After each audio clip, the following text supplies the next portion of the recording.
नमस्कार दोस्तों, आज हम इस वीडियो में ज्येष्ठ मास की कथा का छठा अध्याय के बारे में बात करेंगे। दोस्तों, ज्येष्ठ मास की कहानी का छठा अध्याय धार्मिक दृष्टि से अत्यंत महत्वपूर्ण है।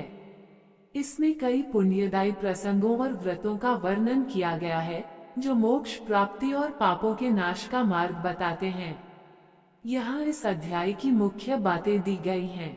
1. महर्षि कश्यप की पाप मुक्ति और भगवान विष्णु की कृपा। कथा के अनुसार महर्षि कश्यप को अपने पूर्वकृत पापों के कारण बहुत कष्ट झेलने पड़े थे।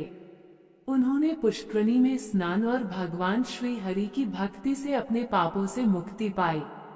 इस प्रसंग में पुष्करणी स्नान के नियमों और विधियों का विस्तृत वर्णन किया गया है, जो बताता है कि किस प्रकार भक्ति और शुद्ध आचरण से व्यक्ति अपने कर्मों के फल से मुक्त हो सकता है। ये कथा इस बात पर जोर देती है कि भगवान विष्णु की शरण में जाने से सभी दुखों का अंत होता है।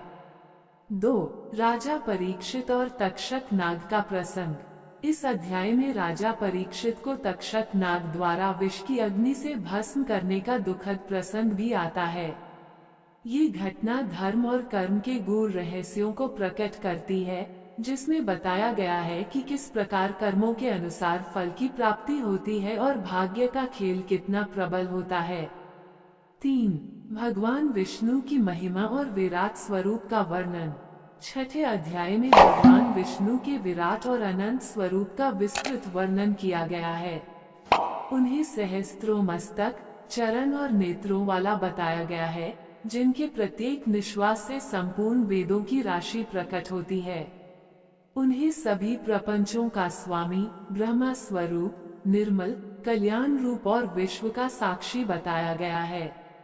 ये वर्णन भगवान की सर्वव्यापकता और सर्वोच्चता को दर्शाता है। वे ही सृष्टि के पालक, संहारक और रक्षक हैं।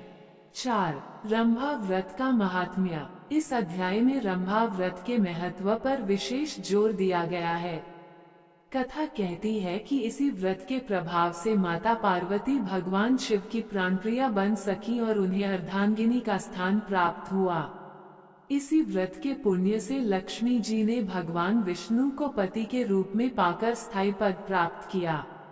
यह व्रत कुंवारी कन्याओं और सुहागिन स्त्रियों के लिए अत्यंत फलदायी माना गया है, जो उत्तम पति और अखंड सौभाग्य की प्राप्ति के लिए किया जाता है। 5. ब्रह्महत्या से मुक्ति और सूर्य उपासना। यदि किसी व्यक्ति से अनजाने में भी ब्रह्महत्या जैसा घोर पाप हो जाए, तो उससे मुक्ति पाने के लिए भगवान सूर्य की आराधना का महत्व बताया गया है। कथा के अनुसार ब्रह्महत्या से पीड़ित व्यक्ति को किसी योग्य गुरु से दीक्षा ग्रहण करने के बाद ही सूर्य उपासना करनी चाहिए। ये दर्शाता है कि शास्त्रों में बड़े से बड़े पापों के लिए भी प्रायश्चित का विधान है, बशर्ते व्यक्ति सच्चे मन से पश्चाताप करे। 6. दान, सेवा और व्रत का महत्व। पूरे ज्येष्ठ मास में की गई सेवा, दान और विभिन्न व्रतों के महत्व पर इस अध्याय में जोर दिया गया है। ये बताया गया है कि इन धार्मिक कार्यों के माध्यम से व्यक्ति न केवल अपने पापों से मुक्ति पाता है, बल्कि उसे परमगति और मोक्ष की प्राप्ति भी होती है।